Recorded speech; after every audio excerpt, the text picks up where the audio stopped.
কিছু মুভি আছে যা মন ছুঁয়ে দেওয়ার পাশাপাশি শেষে হৃদয়টাকেও কেমন যেন খালি করে দেয়। এরা দুজনেই ক্যান্সারে আক্রান্ত, যাদের হাতে আর বেশি দিন নেই, কিন্তু এই ক্ষণিকের মধ্যেই তারা একে অপরের সাথে জড়িয়ে পড়ে এক অদ্ভুত ভালোবাসায়। তবে তাদের সত্যিকারের ভালোবাসা দুজনকে এমন এক অন্তিম রেখায় পৌঁছে দেয় যা দেখে চোখের পানি ধরে রাখা কঠিন। বলছিলাম আমার প্রিয় মুভিগুলোর মধ্যে একটি দ্য ফল্ট ইন আওয়ার স্টারের কথা। যদি আপনার মনে ভালোবাসার একটুও ছোঁয়া থাকে তাহলে কথা দিচ্ছি এই মুভিটি আপনাকে ইমোশনাল করে দেবে। তো চলুন শুরু করি আজকের মুভি এক্সপ্লেনেশন, যেখানে আমি সামিয়া আছি আপনাদের সাথে আর আপনি দেখছেন ফিল্ম ভ্যালি বিডি। মুভি শুরুতেই আমরা হ্যাজেল নামের একটি মেয়েকে দেখতে পাই, যে কিনা এন্ড্রিয়ানা পলিসে থাকে। হ্যাজেলের বয়স যখন মাত্র 13 বছর তখনই তার থাইরয়েড ক্যান্সার ধরা পড়ে। এভাবেই ছোট বয়স থেকে শুরু হয় তার ক্যান্সারের সাথে যুদ্ধ। বর্তমানে তার বয়স 17, কিন্তু ক্যান্সারের সাথে আজও তার যুদ্ধ থামেনি, বরং সেটি কমার বদলে আরও বেড়েছে। ক্যান্সার ছড়িয়ে পড়েছে তার ফুসফুসে, যে কারণে সে নর্মালি শ্বাসও নিতে পারত না। তাকে সব সময় একটা অক্সিজেন সিলিন্ডার ক্যারি করতে হতো নিজের সাথে। সারাদিন নানা ঔষধ, চেক আপ, ডাক্তার এইসব করেই তার দিন কাটে। আর সব কিছুর পর একটু সময় পেলে সে বই পড়ত। বই পড়তে সে খুবই ভালোবাসে। তার ইচ্ছে করে গল্পের উপন্যাসের কোনো চরিত্রের মতো জীবন কাটাতে। গল্পের ফাঁকে হয়তো এমন এক চরিত্রের সাথে তার পরিচয় হবে যে কিনা বাকি গল্পটাই বদলে দেবে। কিন্তু সত্যি বলতে সেটা তো কেবল স্বপ্নই। ডাক্তার ইতিমধ্যেই বলে দিয়েছে তার বাঁচার সম্ভাবনা খুবই কম, সুতরাং তার জীবন অন্যদের মতো হওয়া সম্ভব না, এটা ভেবেই হ্যাজেল খুবই কষ্ট পেত। আশেপাশের সবাইকে যখন জীবনকে উপভোগ করতে দেখে তখন সে নিজের ভেতর এক ধরনের শূন্যতা বোধ করে।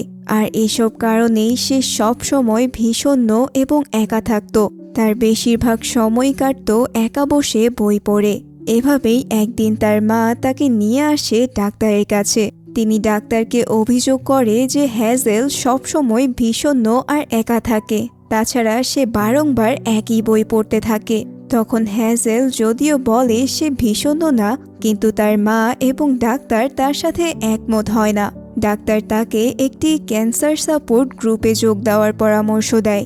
সাপোর্ট গ্রুপে যেহেতু সবাই একই জার্নিতে থাকে, তাই নিজেদের জীবনের সমস্যাগুলো তারা অন্যান্য যে কারো চেয়ে ভালো বুঝবে। তাছাড়া এমনও হতে পারে যে সেখান থেকে কারোর সাথে বন্ধুত্ব হয়ে যেতে পারে, তাহলে আর তাকে এভাবে একা থাকতে হবে না।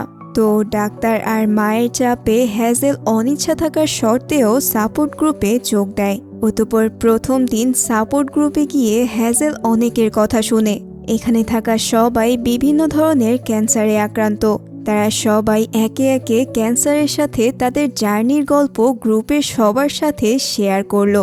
এবার হ্যাজেলের পালা আসে, তবে সে তেমন কিছু বলে না, শুধুই নিজের পরিচয় দেয়।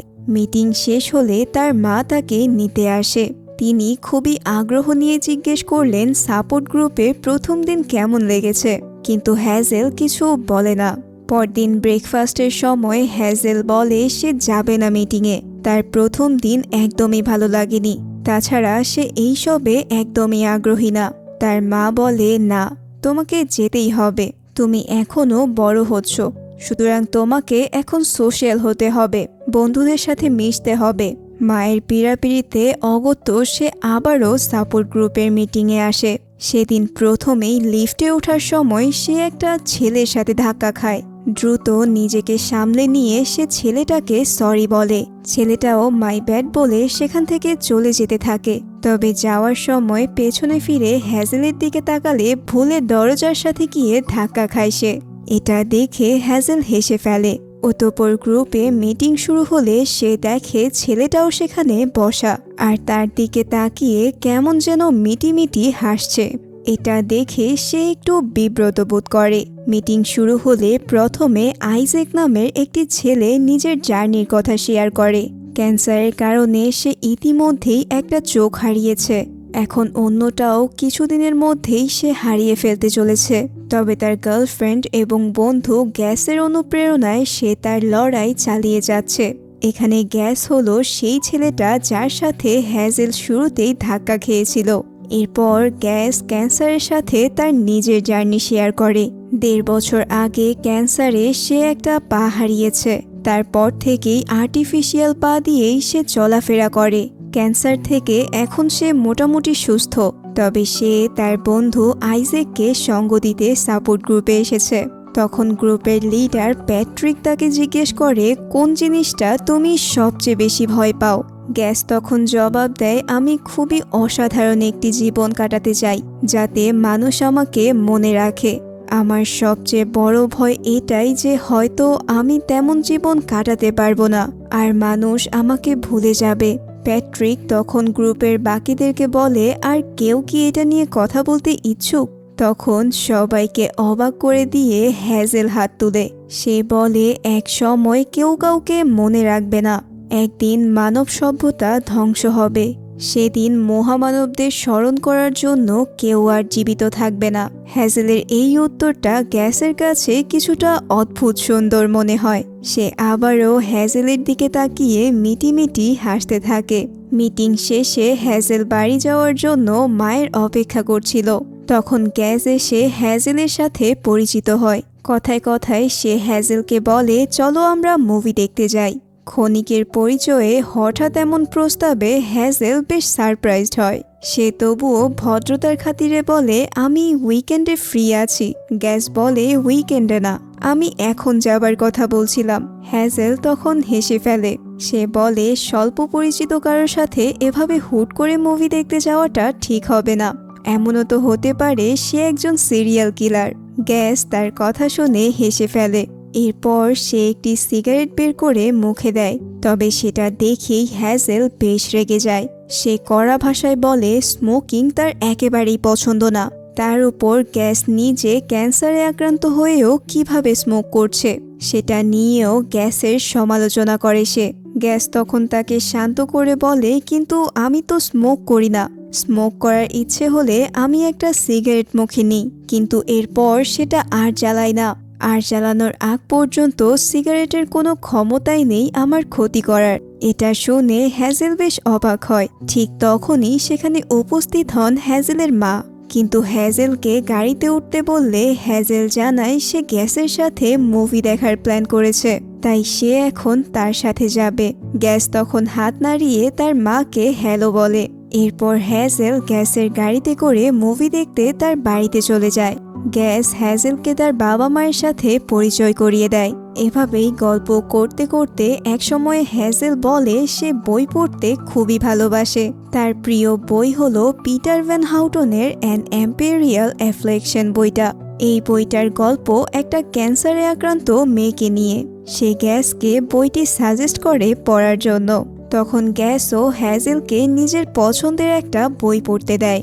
এভাবেই বই পড়তে পড়তে তারা বইয়ের বিভিন্ন বিষয়ে ফোনে কথা বলা আর চ্যাটিং করতে শুরু করে। ধীরে ধীরে একটা সময় তারা খুব ক্লোজ বন্ধুও হয়ে যায়। গ্যাসের বন্ধু আইজ্যাকও তাদের সাথে মাঝে মাঝেই হ্যাং আউট করে। অতঃপর বই পড়া শেষ হলে গ্যাস হ্যাজেলকে টেক্সট দিয়ে জানায় যে বইটা পড়ে সে খুবই স্যাড, কারণ বইয়ের শেষে মেয়েটি মারা যায়। মেয়েটার মৃত্যুর পর তার পরিবার আর বন্ধুদের কি হয়েছিল সেইটা উল্লেখ নেই।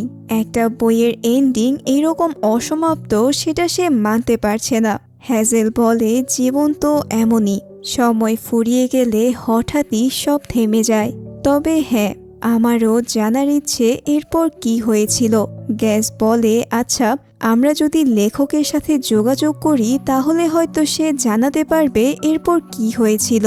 হ্যাজেল জানায় সে বেশ কয়েকবার লেখককে চিঠি পাঠিয়েছিল, তবে কোনো উত্তর পাওয়া যায়নি। পরে নাকি লেখক অ্যামস্টারডামে মুভ করেন। এরপর সে তার সাথে আর যোগাযোগ করার চেষ্টা করেনি। এদিকে তাদের বন্ধু আইজ্যাকের ব্রেকআপ হয়ে যায়। সে গ্যাসের বাসায় এসে কান্না করতে থাকে।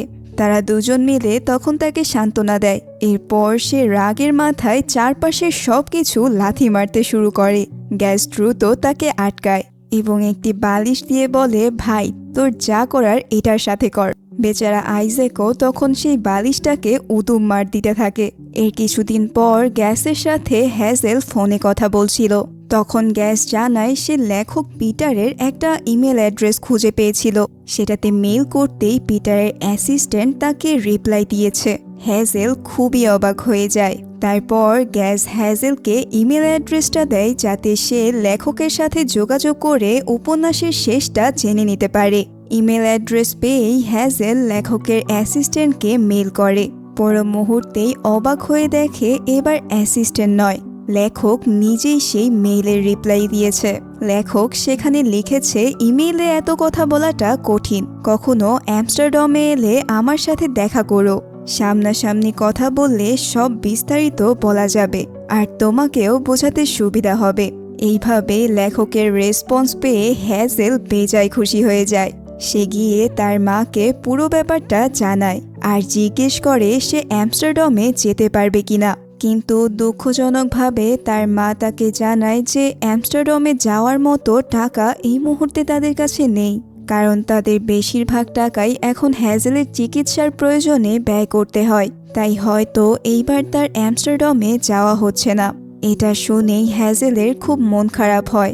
সে তার বন্ধু গ্যাসকে সবকিছু জানায়। গ্যাস তখন তাকে জানায় ক্যান্সার ফাউন্ডেশনগুলোর সাথে যোগাযোগ করতে, কারণ তারা সকল ক্যান্সারে আক্রান্তদের একটা করে ইচ্ছে পূরণ করে।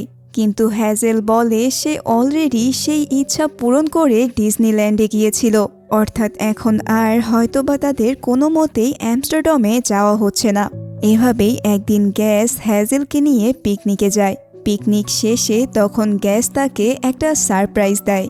সে জানায় সে ক্যান্সার ফাউন্ডেশনের মাধ্যমে নিজের ইচ্ছা পূরণ করতে সে অ্যামস্টারডামে যাচ্ছে লেখক পিটারের সাথে দেখা করতে, আর সে সাথে করে হ্যাজেলকেও নিয়ে যেতে ইচ্ছুক এবং ক্যান্সার ফাউন্ডেশনও এতে রাজি হয়েছে। তারা সব ব্যবস্থা করে দেবে যদি হ্যাজেল যেতে রাজি হয়। হ্যাজেল তখন খুবই অবাক হয়ে যায় এবং সে খুশিতে গ্যাসকে হাগ করে ফেলে। বাসায় ফিরেই সে সেটা তার মাকে জানায় এবং এর পরের দিনই সে আর তার মা এ ব্যাপারে ডাক্তারের সাথে পরামর্শ নিতে যায়, কারণ লম্বা জার্নির ধকল সে সহ্য করতে পারবে কিনা সেটা জানা প্রয়োজন। তবে ডাক্তার শুরুতে রাজি না হলেও পরে সম্মতি দেয় এই শর্তে যে তার মাকেও তার সাথে যেতে হবে। এভাবেই ডাক্তারের অনুমতি পেয়ে গ্যাস, হ্যাজেল আর তার মা অ্যামস্টারডামে যাওয়ার জন্য আয়োজন শুরু করে দেয়। তবে তখনই একদিন হঠাৎ হ্যাজেলের অসুস্থতা বেড়ে যায়। তাকে দ্রুত আইসিইউতে ভর্তি করানো হয়। ডাক্তাররা জানায় তার ফুসফুসে পানি জমে গিয়েছিল, তবে ক্যান্সার নতুন করে বাড়েনি। এদিকে বাইরেই অপেক্ষা করছিল গ্যাস। পরিবারের সদস্য ছাড়া অন্য কারো ভিতরে ঢোকার অনুমতি ছিল না। হ্যাজেলের বাবা গ্যাসকে জানায় হ্যাজেল কিছুটা সুস্থ হলেই তার সাথে দেখা করতে পারবে। আপাতত তিনি তাকে বাড়ি গিয়ে বিশ্রাম নিতে বলেন। এরপর হ্যাজেলকে দেখতে কিছু সিনিয়র ডক্টর আসেন। তারা সব কিছু দেখে জানায় এই মুহূর্তে প্লেনে চড়া তার জন্য সেফ না। তারা তাকে অ্যামস্টারডামে যেতে নিষেধ করেন। সেটা শুনে হ্যাজেলের খুবই মন খারাপ হয়। বাড়ি ফিরে সে চুপচাপ শুয়ে থাকে। গ্যাসকেও সে ইগনোর করতে থাকে। আর এদিকে গ্যাস অনবরত টেক্সট আর কল করেই যাচ্ছিল, আর হ্যাজেল রিপ্লাই না দেওয়ার জন্য নিজের সাথে যুদ্ধ করে যাচ্ছে। তবে এক সময় সে আর নিজের সাথে যুদ্ধ করে পারে না, আর গ্যাসকে কল ব্যাক করে। আর এরপর সবকিছু আবারও আগের মতো চলতে শুরু করে। একদিন সকালে হ্যাজেল হঠাৎ একটা মেইল পায়। মেইলটি পাঠিয়েছে লেখক পিটার ভ্যান হাউটনের অ্যাসিস্ট্যান্ট। তিনি লিখেছেন, ক্যান্সার ফাউন্ডেশনের মাধ্যমে আমরা জানতে পেরেছি তুমি অ্যামস্টারডামে আসছো লেখকের সাথে দেখা করতে। তোমার হোটেলের পাশেই লেখকের বাসা। আমরা তুমি আর তোমার বন্ধু আসার অপেক্ষায় আছি। হ্যাজেল এই মেইল পেয়ে খুবই অবাক। সে ভেবেছিল তার বোধহয় আর যাওয়া হবে না। সে সাথে সাথেই তার মাকে ডাক দেয়। তার মা এসে বলে, আমরা তোমাকে সারপ্রাইজ দিতে চেয়েছিলাম, কিন্তু তার আগেই তুমি জেনে গেলে। হ্যাঁ, আমরা 1 সপ্তাহের মধ্যেই অ্যামস্টারডাম যাচ্ছি। এভাবেই সপ্তাহখানেক পরে তারা অ্যামস্টারডামের উদ্দেশ্যে রওনা হয়। সেখানেই তাদের জন্য হোটেল বুক করা ছিল। চেক ইন করেই তারা বেরিয়ে পড়ে অ্যামস্টারডাম শহর ঘুরে দেখতে। হ্যাজেল জীবনের এই পর্যায়ে এসে যে এত সুন্দর একটা সময় পাবে এইটা সে কখনোই ভাবেনি। বিশাল এবং সুন্দর শহরটিকে তারা দুইজন একসাথে এক্সপ্লোর করে। এদিকে তাদের আগমন উপলক্ষে সেই লেখক তাদের জন্য একটা দামি রেস্টুরেন্টে টেবিল বুক করে রাখে। সারাদিন ঘোরাঘুরি করে সন্ধ্যার পর হলে তারা সেই রেস্টুরেন্টে আসে ডিনার করতে। এভাবেই ডিনারের এক পর্যায়ে অবশেষে গ্যাস তার মনের কথা হ্যাজেলকে জানিয়েই দেয়। সে বলে, গ্যাস, আমি তোমাকে ভালোবাসি।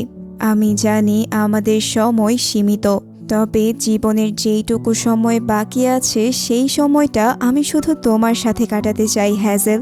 হ্যাজেলের কাছে সবকিছু তখন স্বপ্নের মতো মনে হচ্ছিল, কিন্তু গ্যাসকে সে কোনো জবাব দিতে পারে না, কারণ সে জানতো যে তার হাতে হয়তো আর বেশি সময় নেই। এভাবেই ডিনার পর্ব শেষ করে তারা হোটেলে ফিরে আসে। পরদিন তারা যায় তাদের সেই পছন্দের লেখক পিটারের সাথে দেখা করতে। লেখকের বাড়িতে গেলে তার সেক্রেটারি লিডাবাই তাদেরকে রিসিভ করে ভিতরে নিয়ে যান। কিছুক্ষণ পর অবশেষে পিটারের সাথে তাদের দেখা হয়, কিন্তু তাকে দেখে তাদের কিছুটা অস্বাভাবিক মনে হচ্ছিল। তিনি কথা বলছেন আর ক্রমাগত ড্রিঙ্ক করেই যাচ্ছেন। তার কথার অনেক কিছুই হ্যাজেল আর গ্যাস বুঝতে পারছে না। তারা তাকে গত রাতের ডিনারের জন্য ধন্যবাদ দেয়, কিন্তু দেখে ডিনারের ব্যাপারে লেখক কিছুই জানে না। আসলে ডিনারের অ্যারেঞ্জমেন্ট লেখকের অগোচরে তার সেক্রেটারি করেছিল। লেখক এসব নিয়ে খুব একটা আগ্রহী নন। এক পর্যায়ে হ্যাজেল তার বইয়ের এন্ডিং নিয়ে জানতে চায়। পিটার তখন খুবই কাব্যিকভাবে সেটার ব্যাখ্যা করে, যার কিছুই তারা দুজনের একজনও বুঝতে পারে না। তখন লেখক বিরক্ত হয়ে বলে, তোমাদেরকে অনেক স্মার্ট ভেবেছিলাম, কিন্তু তোমরা দেখি কিছুই বোঝো না। ক্যান্সার কি তোমাদের ব্রেনেও ঢুকে পড়েছে নাকি? এটা শুনে হ্যাজেল আর গ্যাস মনে মনে বেশ আহত হয়। প্রিয় লেখকের কাছে এমন ব্যবহার তারা আশা করেনি। এরপরেও হ্যাজেল বইয়ের চরিত্র অ্যানার মৃত্যুর পর তার মায়ের কি হয়েছিল সেটা জানতে চায়। লেখক তখন বলে তিনি এই ব্যাপারে কথা বলতে চান না। হ্যাজেল তখন বলে, কিন্তু আপনি প্রমিস করেছিলেন যে এটা নিয়ে আমাদের সাথে কথা বলবেন। লেখক বলে, শেষে কিছুই হয়নি। এটা যেহেতু কাল্পনিক ঘটনা, তাই মূল চরিত্র মারা যাওয়ার সাথে সাথেই এটার সব গল্প শেষ। এটা শুনে হ্যাজেল বেশ রেগে যায়। এরকম নিরাশ উত্তরের জন্য এত কষ্ট করে তারা এত দূর আসেনি। তখন লেখক তাদেরকে কড়া ভাষায় কিছু কথা শুনিয়ে দেন। এরপর তাদের মাঝে খানিকটা তর্ক হয়। শেষে তারা সেখান থেকে বের হয়ে যায়। পছন্দের লেখকের কাছ থেকে এমন উদ্ভট আচরণ তারা একদমই আশা করেনি। তাদের দুজনেরই মনটা খারাপ হয়ে যায়। এরই মাঝে লিডাবাই এসে তাদেরকে সব কিছুর জন্য সরি বলে। সে তাদের মন ভালো করার জন্য তাদেরকে চারপাশটা ঘুরিয়ে দেখানোর প্রস্তাব করে, আর তখন হ্যাজেল আর গ্যাস তাতে সম্মতি জানায়। ঘুরতে ঘুরতে তারা একসময় অ্যানা ফ্র্যাঙ্কের বাড়িতে যায়, যেটা এখন একটা মিউজিয়াম। দ্বিতীয় বিশ্বযুদ্ধ নিয়ে তার লেখা অ্যানা ফ্র্যাঙ্কের ডায়েরি বইটি এখনও যেন মানুষের মনে দাগ কাটে। তবে মিউজিয়ামে ঢুকতেই তারা বিপাকে পড়ে। ভেতরে কোনো লিফট নেই। ক্যান্সারের কারণে হ্যাজেলের ফুসফুস দুর্বল হয়ে পড়ায় তার পক্ষে এত সিঁড়ি বেয়ে ওঠা সম্ভব না। কয়েক ফ্লোর দেখার পরই সে হাঁপিয়ে যায়। তবে তারপরেও সে ধীরে ধীরে পুরো বাড়ি ঘুরে দেখতে থাকে। কিন্তু একদম শেষ ফ্লোরে ওঠার আগে সে প্রচণ্ড ক্লান্ত হয়ে পড়ে। তার কাছে প্রত্যেকটা সিঁড়ি যেন পাহাড় সমতুল্য মনে হচ্ছিল। তার এই অবস্থা দেখে গ্যাস তখন বলে, এই ফ্লোর আর দেখা লাগবে না, চলো আমরা ফিরে যাই। কিন্তু হ্যাজেল ছিল নাছোড়বান্ধা। সে আজ সবগুলো ফ্লোর দেখবে। অতঃপর অনেক কষ্টে অবশেষে সে টপ ফ্লোরে ওঠে। সেখানে গিয়ে অ্যানার একটি উক্তি তারা দেখতে পায়, যেখানে লেখা ছিল, এমন দুঃখের সময়েও আমি চারপাশের সব সৌন্দর্যের কথা ভাবতাম আর নিজের মাঝে হ্যাপিনেস খুঁজে নিতাম। সুতরাং তুমিও তোমার চারপাশের সব সৌন্দর্যের কথা ভাবো আর সেই জিনিসকে সাথে নিয়েই সুখী হও। আর এই লেখাটি হ্যাজেলকে কেমন যেন এক নতুন প্রেরণা দেয়। সে তখন এক মুহূর্ত দেরি না করে গ্যাসকে প্রথমবারের মতো চুমু খায়। গ্যাসও যেন এই সুন্দর মুহূর্তটির জন্যই অধীর আগ্রহে অপেক্ষা করেছিল। এদিকে তাদের ভালোবাসার বহিঃপ্রকাশ দেখে আশেপাশের সকল মানুষ হাততালি দিতে শুরু করে। ট্যুর শেষে রাতে তারা হোটেলে ফিরে আসে। অতঃপর তারা দুজনেই একে অপরের সাথে খুবই সুন্দর এবং রোমান্টিক একটি রাত কাটায়। সবকিছুই তাদের দুজনের কাছে কেমন যেন স্বপ্নের মতো মনে হচ্ছিল। তবে আমরা দেখতে পাই সে স্বপ্ন বেশিক্ষণ স্থায়ী হয়নি। পরদিন গ্যাস জানায় তার বোন ক্যান্সার আবারও ফিরে এসেছে, আর সেটাও বেশ কিছুদিন আগে। সে ব্যাপারটা এতদিন হ্যাজেলের থেকে লুকিয়ে রেখেছিল, যাতে তাকে নিয়ে হ্যাজেল দুশ্চিন্তা না করে। তবে আজ সে জানতে পারে সেটা শেষ স্টেজে আছে, অর্থাৎ তার হাতে সময় হ্যাজেলের চেয়েও কম। এটা শুনে হ্যাজেল খুবই ভেঙে পড়ে। আজ জীবনের প্রথমবার তার সবকিছু সুন্দরভাবে কাটছিল, কিন্তু হায় কপাল, সেটাও স্থায়ী হলো না। তার সবচেয়ে কাছের মানুষটাই তার আগে পৃথিবী ছেড়ে চলে যাবে, এটা সে ভাবতেও পারছে না। অতঃপর অ্যামস্টারডামে বেড়ানো শেষে তারা বাড়ি ফিরে আসে। এদিকে এসে দেখে তাদের বন্ধু আইজ্যাকের ইতিমধ্যেই অপারেশন হয়ে গিয়েছে। এখন তার দুটি চোখই নষ্ট, সে আর কখনোই চোখে দেখবে না। তবে এর মধ্যেই সে ভালোই মানিয়ে নিয়েছে। সে হ্যাজেলকে জিজ্ঞেস করে যে সে কি গ্যাসের জন্য স্পিচ লেখা শুরু করেছে কিনা। হ্যাজেল তখন অবাক হয়ে বলে সে এই ব্যাপারে কিছুই জানে না। গ্যাস তখন বলে, আমি চাচ্ছিলাম আমার ফিউনারালে তুমি আর আইজ্যাক স্পিচ দেবে, তাই আইজ্যাককে সেটা লিখতে বলেছিলাম। তুমিও যদি রাজি থাকো তাহলে লিখতে পারো। হ্যাজেল তখন বলে সে অবশ্যই লিখবে। এরপর হ্যাজেল আইজ্যাককে তার এক্স গার্লফ্রেন্ডের কথা জিজ্ঞেস করে। আইজ্যাক উত্তর দেয় সে আর যোগাযোগ করেনি, তার টেক্সটেরও রিপ্লাই দেয়নি, তাই সে তাকে ঘৃণা করে। এমন সময় গ্যাস বলে, হ্যাজেল, তোমার কাছে কি $5 হবে? আমার মাথায় একটা আইডিয়া এসেছে। এর পরপরই তারা প্ল্যান অনুযায়ী গ্রোসারি থেকে ডিম কিনে সোজা চলে যায় আইজ্যাকের এক্সের বাসায়। সেখানে গিয়ে তারা ডিমের বক্স তুলে দেয় আইজ্যাকের হাতে। সেও এক মুহূর্ত দেরি না করে এক্সের গাড়ি লক্ষ্য করে ডিম ছুটতে থাকে। শুরুতে কয়েকটা মিস হলেও অনেকগুলো ডিম গাড়িতে গিয়ে পড়ে। এক পর্যায়ে গাড়ির অ্যালার্ম শুনে তার এক্সের মা বের হয়ে আসে। তারা বলে তার মেয়ে আইজ্যাকের প্রতি অন্যায় করেছে, এই জন্যই মূলত তারা এটা করছে, সুতরাং সে যেন এর মাঝে না আসে। সেটা শুনে মহিলাটি ভেতরে চলে যায়, আর আইজ্যাক একের পর এক ডিম ছুটতে থাকে গাড়িতে। অর্থাৎ তাদের যা করা উচিত সেটা করতে তারা এক মুহূর্ত দেরি করছে না। এভাবেই বেশ কয়েকটা দিন কেটে যায়। এক রাতে গ্যাস গাড়ি চালানোর সময় প্রচণ্ড অসুস্থ হয়ে পড়ে। সে দ্রুত হ্যাজেলকে ফোন করে সবকিছু জানায় এবং বলে সে একটি গ্যাস স্টেশনের সামনে আটকে আছে, তার এই মুহূর্তে হেল্প দরকার। সেটা শুনেই হ্যাজেল এক মুহূর্ত দেরি না করে গাড়ি চালিয়ে সেখানে পৌঁছে যায়, আর তার অবস্থা বেগতিক দেখে ইমার্জেন্সি নাম্বারে কল দিয়ে তাকে হাসপাতালে নিয়ে আসে। ডাক্তার গ্যাসকে কিছুদিন আইসিইউতে রাখে। এভাবেই কিছুদিন পর সে একটু সুস্থ হলে বাসায় ফিরে আসে। বাসার সামনেই তার জন্য অপেক্ষা করছিল হ্যাজেল। গ্যাস কিছুটা পাগলাটি ছিল, তো একদিন সে ঠিক করে সে তার নিজের ফিউনারাল দেখবে। মানে তার ফিউনারালে তার বন্ধুরা তাকে নিয়ে কি কি বলবে সেটা শুনতে চায়। তাই সে হ্যাজেল আর আইজ্যাককে নিয়ে চার্চে যায়। তারা দুজনেই নিজেদের স্পিচ লিখে আনে, আর গ্যাস সামনাসামনি বসে সেগুলো সব শুনতে থাকে। আইজ্যাক বলে গ্যাস একটা মিচকে শয়তান, তবে আমি তাকে ক্ষমা করে দিয়েছি। ভবিষ্যতে বিজ্ঞানীরা যখন আর্টিফিশিয়াল চোখ বানিয়ে সেগুলো আমাকে পড়তে বলবে, তখন হয়তো আমি তাদেরকে বলবো গ্যাস যেই পৃথিবীতে নেই সেই পৃথিবী আমি দেখতে চাই না। এইবার হ্যাজেলের পালা। সে বলে আমাদের লাভ স্টোরিটা অন্য সব লাভ স্টোরির মতোই এপিক ছিল, এবং একটা পারফেক্ট লাভ স্টোরির মতো আমরা আমৃত্যু একসাথে থাকব। তবে আমি ভেবেছিলাম আমার জার্নিটা গ্যাসের আগে শেষ হবে, আর সে আমার ফিউনারালে স্পিচ দিবে। তবে ভাগ্যের নির্মম পরিহাস, আমি আমার ভালোবাসার মানুষটিকে পেতে না পেতেই হারিয়ে ফেললাম। তবে আমি এইটুকু জানি যে তার সাথে কাটানো প্রত্যেকটা মুহূর্তই আমার জীবনের শ্রেষ্ঠ সময় ছিল।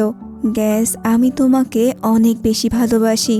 এরপর সে তাদের লাভ স্টোরিকে লেখক পিটারের মতোই কাব্যিকভাবে বর্ণনা করে, আর স্পিচ শেষে দেখা যায় তারা তিনজনেই কেঁদে ফেলে। সপ্তাহখানেক পর একদিন রাতে হ্যাজেল ঘুমাচ্ছিল, তবে হঠাৎ বাড়িতে ফোন আসে। অন্য রুমে তার মা ফোনটিকে রিসিভ করে। তবে মায়ের কণ্ঠ শুনে তার আর বুঝতে বাকি থাকে না যে কি ঘটেছে। হ্যাঁ, গ্যাস আর নেই। সে তখন নিজেকে সামলানোর আপ্রাণ চেষ্টা করে, কিন্তু পর মুহূর্তেই সে কান্নায় ভেঙে পড়ে। তার বাবা মা তখন তাকে শান্ত করার চেষ্টা করতে থাকে। অতঃপর গ্যাসের সত্যিকারের ফিউনারাল হয়। হ্যাজেল গিয়ে দেখে সেখানে লেখক পিটারও এসে উপস্থিত। এতে সে বেশ অবাক হয়, তবে আগেরবারের দুর্ব্যবহারের জন্য সে তাকে তেমন কিছু বলে না। স্পিচে তারা সবাই গ্যাসকে নিয়ে নিজেদের অভিজ্ঞতা বর্ণনা করে। এরপর ফিউনারাল শেষ হলে হ্যাজেল যখন বাড়ি ফেরার জন্য গাড়ি স্টার্ট করে, তখনই হঠাৎ গাড়ির দরজা খুলে পাশের সিটে এসে বসে পিটার।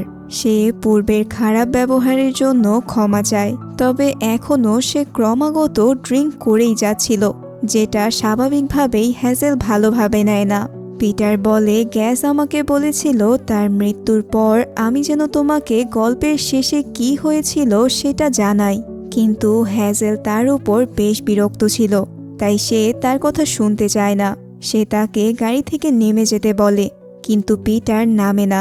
সে বলে, তোমাকে দেখলেই আমার মেয়ের কথা মনে পড়ে। আসলে আমার মেয়েটাও 8 বছর বয়সে ক্যান্সারে মারা গিয়েছিল, আর তাকে নিয়েই মূলত আমি বইটা লিখেছিলাম। হ্যাজেল তাকে সরি বলে। তখন লেখক আবারও তার সাথে সাহিত্যিক আলাপ শুরু করে, কিন্তু তার এই মুহূর্তে এইসবে একদমই আগ্রহ নেই। তাছাড়াও স্বাভাবিকভাবেই তার মনটাও ভালো নেই, তাই সে তাকে এক প্রকার জোর করেই গাড়ি থেকে নামিয়ে দেয়। তখন নামার আগে পিটার তাকে একটি চিঠি দেয়, কিন্তু হ্যাজেল সেটা রাগের মাথায় গাড়িতেই ফেলে দেয়। সে সেখান থেকে সোজা বাসায় চলে আসে। তারপর তার সাথে দেখা করতে আসে আইজ্যাক। তারা বসে বসে গ্যাসকে নিয়েই গল্প করছে। এমন সময় আইজ্যাক তাকে জিজ্ঞেস করে বসে পিটারের চিঠিটা সে পেয়েছে কিনা। হ্যাজেল উত্তর দেয় যে সে পেয়েছে, তবে এসব নিয়ে তার আর কোনো আগ্রহ নেই। তখন আইজ্যাক বলে, চিঠিটা আসলে গ্যাসের। ফিউনারালে পিটারের সাথে তার দেখা হয়েছিল। পিটার তাকে বলেছে গ্যাস তার কাছে একটা চিঠি লিখেছিল, আর তার ইচ্ছা ছিল পিটার যেন তার চিঠিটা মৃত্যুর পর হ্যাজেলের কাছে পৌঁছে দেয়। সেটা শুনেই হ্যাজেল দ্রুত গিয়ে গাড়িতে ফেলে রাখা চিঠিটা নিয়ে পড়তে শুরু করে। চিঠিটা মূলত হ্যাজেলের জন্য একটি স্পিচ ছিল, কারণ হ্যাজেল একবার গ্যাসকে অনুরোধ করেছিল সে মারা গেলে তার ফিউনারালে সে যেন স্পিচ দেয়, কিন্তু তার আগে গ্যাস না ফেরার দেশে চলে গেছে, তাই সে যাওয়ার আগে তার জন্য স্পিচটা লিখে গিয়েছে। সে লিখেছে, আমরা চাই মানুষ আজীবন আমাদের মনে রাখুক, কিন্তু বাস্তবে সেটা হয় না। হ্যাজেল সেটা জানে, তাই এ ব্যাপারে তার দৃষ্টিভঙ্গি ভিন্ন। সে কখনোই শত মানুষের ভালোবাসা চায়নি, চেয়েছিল একজনের, আর তাকে হয়তো সে পেয়েছে। সে যখন অসুস্থ ছিল আমি এদিকে মৃত্যুর প্রহর গুনছিলাম, কিন্তু আমি তাকে কিছু জানতে দিইনি, কারণ আমি তাকে প্রত্যেকটা মুহূর্তে হ্যাপি দেখতে চেয়েছিলাম। কষ্ট বা বেদনার উপর আমাদের কোনো কন্ট্রোল নেই, তবে আমরা ডিসাইড করতে পারি কোন মানুষটা আমাদেরকে ভালোবাসবে আর কোন মানুষটা আমাদেরকে কষ্ট দেবে। আমি কোনোভাবেই চাই না হ্যাজেল কষ্ট পাক, আর হ্যাজেলের ব্যাপারে আমি আমার ডিসিশন ঠিক মনে করি। আশা করি সেও আমার ব্যাপারে তার ডিসিশনকে ঠিক মনে করবে। প্রিয় মানুষটির সর্বশেষ লেখা চিঠিটি পড়তে পড়তে সে ঘাসের ওপর শুয়ে পড়ে আর ভাবতে থাকে খুবই অল্প সময়ের জন্য গ্যাস তার জীবনে এসেছিল, তবে এই অল্প সময়ই সে তার জীবনের সকল অপূর্ণতা পূরণ করে গেছে। এই অদ্ভুত সুন্দর পূর্ণতা সে তার পুরো জীবনে কখনোই অনুভব করেনি। সে পেয়েছে, তার নিজের জীবনের গল্পটাও পূর্ণ হয়েছে, যার প্রধান চরিত্র সে নিজে, আর তার মৃত্যুর সাথে সাথেই সমাপ্তি ঘটবে এই গল্পের। এভাবেই এই সিনের মধ্যে দিয়েই এই মুভিটি এখানেই শেষ হয়ে যায়। বাই দ্য ওয়ে, এই প্রত্যেকটি ভিডিও বানাতেই আমাদের প্রত্যেকেরই অনেক কষ্ট করতে হয়, তবে দুঃখজনক ব্যাপার আমরা সেই শ্রম অনুযায়ী কোনো রেসপন্স পাচ্ছি না। তাই আপনার কাছে আমার বিনীত অনুরোধ থাকবে, যদি ভিডিওটি ভালো লেগে থাকে তাহলে চ্যানেলটিকে একটি সাবস্ক্রাইব করে দেবেন এবং ভিডিওটি কেমন হয়েছে তা আমাকে অবশ্যই কমেন্ট করে জানাবেন, কারণ আপনাদের প্রত্যেকটি রেসপন্স আমাকে অনেক বেশি অনুপ্রাণিত করে। তাহলে আজকের ভিডিওটি এই পর্যন্তই। খুব শীঘ্রই আশা করছি দেখা হবে নতুন কোনো ভিডিওতে। ধন্যবাদ সবাইকে।